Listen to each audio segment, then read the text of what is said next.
Assalamualaikum warahmatullahi wabarakatuh. Sahabat, lama sekali saya nggak nyapa-nyapa kalian ya. Semoga kita semua selalu dalam kesehatan dan kewarasan.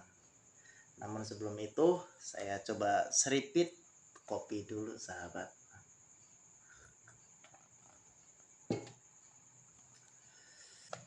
Ada satu hal yang ingin saya bicarakan dengan kalian semua, bahwasanya suka atau tidak, kita itu diberi perbedaan dari segi pola pikir sahabat.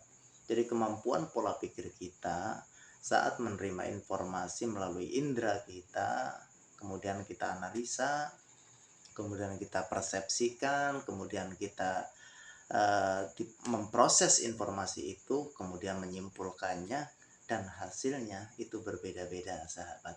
Apakah Anda setuju bahwasanya pola pikir manusia itu berbeda-beda? Jika kalian tidak setuju, saya akan ceritakan satu cerita yang cukup unik ya sahabat. Ada seorang ayah berpesan kepada kedua putranya, "Nak, nanti kamu kalau sudah masanya berbisnis, jangan lakukan dua hal," katanya. "Apa itu, Pak?" "Kamu jangan suka menagih hutang. Kemudian yang kedua, kamu kalau kerja jangan sampai terkena terik matahari secara langsung." Kemudian setelah masanya tiba, anak itu dengan gigihnya mulai membuka usaha, sahabat.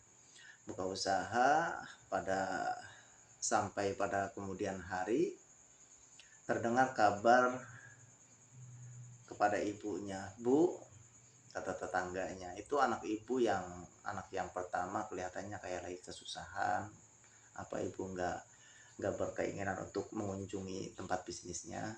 Kemudian ibu itu penasaran dan kaget ya.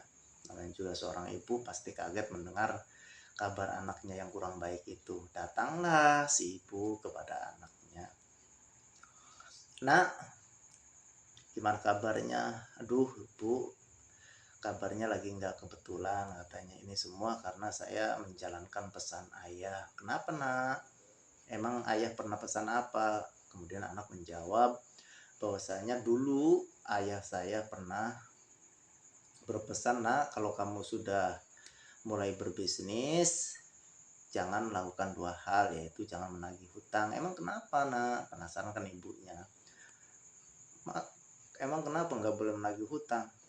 "Iya Bu, saya berkali-kali dihutangin sama tetangga saya, teman saya atau teman bisnis saya, kemudian saya nggak pernah menagihnya dan 70% nggak ada yang bayar, makanya saya keadaannya seperti ini, keadaannya bangkrut.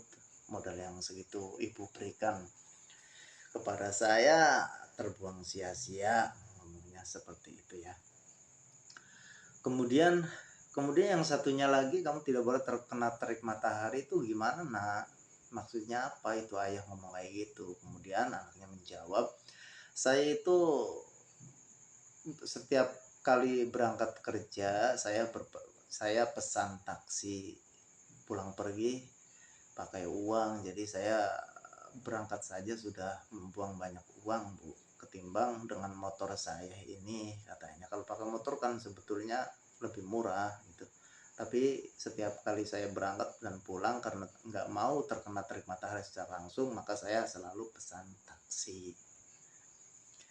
Nah ibunya bengong saja, nggak bisa memberikan solusi atau apa ya, karena memang ibunya sendiri tuh baru dengar pesan ayahnya yang sedemikian itu tuh baru dengar. Tapi yang menjadikan ibu itu justru malah inget sama adiknya ya, anak yang keduanya itu. Saya penasaran dengan adiknya. Kemudian ibu pulang ke rumah berpamitan dan langsung kembali berangkat ke tempat bisnis adiknya. Namun setelah sampai ke tempat bisnis, ternyata 1000 derajat berbalik keadaannya. Itu nggak sama dengan kakaknya. Anaknya itu lebih makmur, terlihat banyak customer ya. Jadi pengunjungnya banyak banget di situ dan banyak barang-barang antik dan mewah. Kemudian ditanya, "Nah, gimana kabarnya? Alhamdulillah Bu, berkat saya menjalankan pesan ayah, kini bisnis saya bisa berhasil dan sukses. Loh, emang ayah pesan apa? Kata ibu. Ayah itu pernah berpesan dulu bahwa, "Nak, nanti kamu kalau sudah masanya berbisnis, jangan lakukan dua hal," katanya. Yang pertama, jangan terkena matahari secara langsung. Yang kedua, jangan suka menagih hutang, katanya. Loh, emang itu artinya apa, Nak? Itu kemudian saya setiap kali berangkat kerja, Bu, karena takut terkena matahari secara langsung, kemudian saya selalu berangkat subuh-subuh katanya, dan pulang setelah sholat maghrib. Itu antik ya sahabat ya. Itu jawaban adiknya seperti itu. Lah, terus yang itu nah, yang nggak boleh nagih hutang gimana? Nah, karena ayah berpesan tidak boleh nagih hutang, maka tiap kali ada orang yang butuh uang atau butuh hutangan kepada saya tidak pernah memberinya. Loh, kenapa nah? Iya, tapi saya menggantinya sebagai sedekah. Jadi kalau ada orang hutang itu saya nggak memberi, karena potensi nagihnya itu akan besar. Maka untuk menghindari supaya kita nggak menagih hutang, kemudian saya bersedekah sajalah semampu saya, semau saya gitu kan. Namanya juga orang sedekah. Maka alhamdulillah usaha saya pun semakin berkah dengan sedekah itu. Oh gitu ya, nah. Sahabat, itulah bahwasanya pola pikir alias sudut pandang kita ketika menerima informasi dari siapapun, maka hasil dari kesimpulannya berbeda-beda. Semoga cerita ini bisa membuka wawasan kita. Semoga cerita ini bisa diambil hikmahnya. Akhir kata, walafu minkum, wassalamualaikum warahmatullahi wabarakatuh.